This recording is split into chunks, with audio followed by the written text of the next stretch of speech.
You know, we hear it all the time, that green energy is this perfect, squeaky clean solution for all our power needs. But is it really? Come on, let's peel back the onion here and really investigate the complicated truth behind that beautiful green promise. I mean, we've all seen this picture, right? These majestic wind turbines just spinning away, powered by a totally free and endless supply of wind. It's the poster child for a clean energy future, the promise of power without any pollution. And hey, it's a beautiful idea. But this is where things start to get tricky.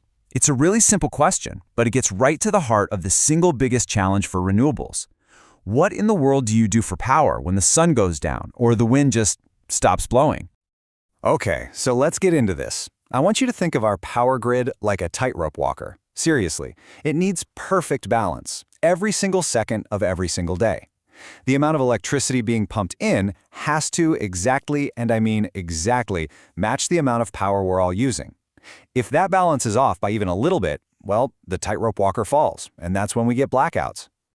And that's the absolute key here. The grid needs power that is steady, reliable, and totally predictable 24/7.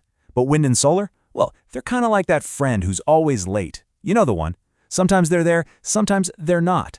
This on-again, off-again thing, they call it intermittency, it is a massive headache for the folks whose job it is to keep our lights on. So, what's the obvious answer? I mean, if you've got way too much power when it's windy and sunny and not nearly enough when it's calm and dark, well, you just need a way to save some for later, right? You need a giant power bank, but for the whole grid. And that's where these huge grid-scale batteries come into the picture. It sounds like a super cool high-tech solution, doesn't it? We can just charge them up when the wind turbines are spinning like crazy and then pull that power out whenever we need it. Problem solved, right? Well, hold on. This is where we gotta peel back another layer of that onion. It seems like we found a fix for the power problem, but what about the fix itself? Is this giant power bank really as green as it sounds? So let's look at that. What does it actually take to build and run these massive batteries? Yeah, the story, it's not quite as simple as you think. You know how this goes. Think about your phone. That battery that used to last all day, now you're lucky if it makes it to lunchtime. Well, the exact same thing happens to these gigantic grid batteries, just on a scale that's almost hard to imagine.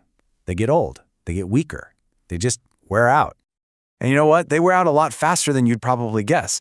According to research from the energy experts over at Natura, these incredibly expensive, huge battery systems, they're only expected to last for about 15 years. That's it. And check this out. This shows you just how serious that is. By the end of that 15-year lifespan, these batteries can hold less than 70% of their original charge. Think about that. That means we're basically signing up for a never-ending and super expensive cycle of building them, replacing them, and then trying to get rid of them. So where does all the stuff to make these batteries even come from? Well, it doesn't just appear out of thin air. It has to be mined. We're talking about digging up limited resources like lithium from the earth, and those mining operations can have some pretty serious consequences for the environment and for people's health. Plus, since this stuff is only found in a handful of countries, the whole supply chain can get tangled up in global politics. Okay, so this isn't just some what-if scenario. Let's take a look at what has actually happened in the real world when countries decided to go all in on renewables. And this quote from Whitestone Capital, man, it just hits the nail on the head. You can't just snap your fingers and wish a green energy future into existence. The technology, the actual nuts and bolts, has to be there to back it up. And as we're seeing, our current storage technology, it's got some pretty serious problems. Take Germany, for example. They went full steam ahead with this green at any cost approach, getting rid of their stable power sources really fast. But just like that Whitestone Capital analysis warned, they slammed right into a wall.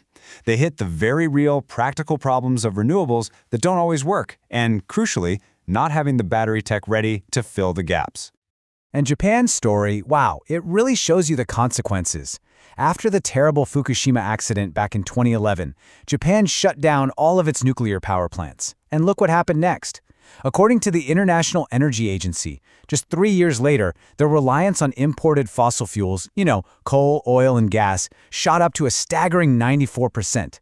And even now, their plan for 2030 still counts on fossil fuels for over half of their electricity. They had to get the power from somewhere. Okay, so we've covered the batteries, but what about the wind turbines themselves? What happens when one of those giant things gets old and it's time for it to be, well, retired? I mean, just look at the size of this thing. These are not small machines we're talking about. The blades can be as long as a football field. The towers weigh hundreds of tons. So when they get to the end of their life, after about 20 or 25 years, what in the world are we supposed to do with all of it? This is a huge, huge problem that's just getting bigger. For starters, those giant blades are made of fiberglass, which is a nightmare to recycle. Just the logistics of taking one of these things down is a massive undertaking. And that's not even getting into the environmental impact they have while they're running. A review by UKERC found that building offshore wind farms can really mess with the local fish and bird populations. Now, to be fair, a report from Renewable UK shows that a brand new industry is just now starting to pop up to deal with this mess.